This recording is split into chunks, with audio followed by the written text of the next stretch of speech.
All right, it's that time of year, isn't it? Midterm season. The pressure is on, and if you're feeling even a little bit snowed under, you are in the right place. We are about to lay out a proven blueprint to help you totally conquer that stress and just ace your exams. So, does this look familiar? Yeah? It's like you're staring at this mountain of information, and you have no clear path to the top. You're wondering, what do I study? How do I study? Where do I even begin? It's the classic student nightmare, but honestly, it really doesn't have to be that way. Okay, so let's flip the script. We're going to start treating your studies like a construction project. No more guesswork, right? We're talking a clear, step-by-step blueprint for building success brick by brick. So, you ready to pour that foundation? And that foundation, our blueprint, it actually starts before you even walk into the lecture hall. Seriously, phase one is all about what we call proactive reading.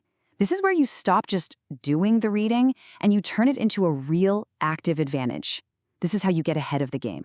So how does this actually work? Well, it's a simple 6-step method. First, you scan the headings and learning objectives. Just get the lay of the land, Then, and this is a great tip, make flashcards for new key terms before you even see them in the text. Step 3, read the intro and conclusion. This gives you the big picture right away. Now you're ready for step 4, read the main chapter. But as you go, take a second to summarize each section in your own words. Step 5 is absolutely crucial. Connect this new info to stuff you already know. You're basically building mental hooks. And finally, step 6, go through those review questions at the end, and even better, come up with some of your own.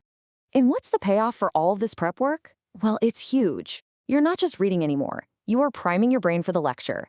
You walk into that classroom already holding the roadmap. It means you can follow along so much more easily. And get this, you can ask smarter, way more specific questions about the parts you actually struggled with.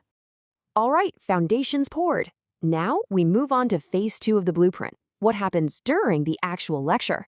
Now the goal here is not to become a human typewriter, frantically scribbling down every single word. Nope, it's all about smart note-taking, capturing the most important ideas in a way you can actually use later on.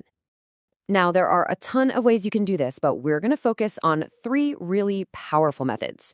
You've got the classic outlining method, the super visual mind mapping method, and, I got to admit, my personal favorite, the incredibly effective Cornell note system.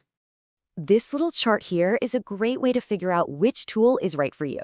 So, if you're a super organized linear thinker, the outlining method is probably your best friend. But if you're more of a visual person who loves seeing how ideas connect, mind mapping is definitely for you. And if you want a system that's literally designed for active recall and summarizing, well, Cornell Notes is the absolute gold standard. And using it is so simple, it's brilliant. You just divide your page into 3 parts. That big column on the right, that's for your notes during the lecture. Then, after class, you use the smaller left column to pull out key questions or cues from your notes. But the real magic, honestly, happens at the bottom. You force yourself to boil down that entire page into just a 1 or 2 sentence summary.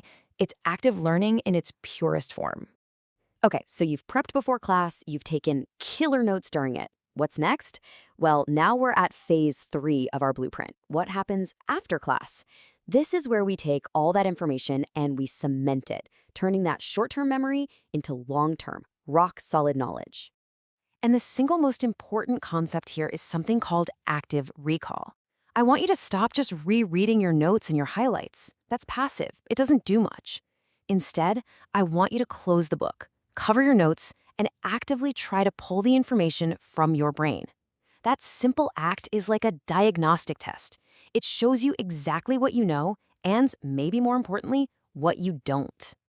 And here is another pro tip that trips up so many students. Stop studying your topics or your flashcards in the exact same order every single time.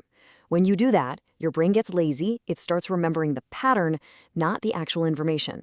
You've got to mix it up. Shuffling those cards proves you can recall any concept on its own, which is exactly what an exam is going to ask you to do. And if you want to get a really deep understanding of a topic, you have got to try the Feynman technique. It's named after a Nobel Prize-winning physicist, so you know it's good. The whole idea is simple. Can you explain a concept to someone else, like a friend, your roommate, anyone, in really simple terms? If you stumble or you have to use a bunch of jargon, you haven't mastered it yet. It's true. Teaching is the ultimate test of your own knowledge. Okay, let's zoom out for a second. We have our techniques for before, during, and after class. But what holds this entire blueprint together? What are the load-bearing walls of our project? It comes down to two master principles: strategic repetition and strategic rest.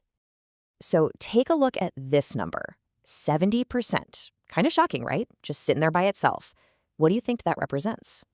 Well, that's how much new information we can forget after just one day. It's a real thing. It's called the forgetting curve. See, your brain is designed to toss out information it thinks is unimportant. So the key is to signal to your brain what actually is important. And how do we do that? You beat that curve with something called spaced repetition. Just look at the difference here. Without any review, your retention plummets. But one quick review on day 2 can double it. And if you add a few more reviews spaced out over a week, you can push your retention up to 90%, even higher. Every single review is a signal to your brain saying, hey, this matters, keep it. But you can't just study nonstop. That's a one-way ticket to burnout. So the final piece of our master plan is all about working smarter, not just harder. And for that, we turn to the awesome Pomodoro technique. It is all about strategic breaks. The rhythm is so simple, but it is so powerful. You work with intense, laser-like focus for 25 minutes. No phone, no distractions. When that timer goes off, you stop. You take a 5-minute break. Get up, stretch, grab some water, do anything but study. Then you just repeat the cycle. This rhythm prevents that mental fog from setting in and keeps you sharp for hours.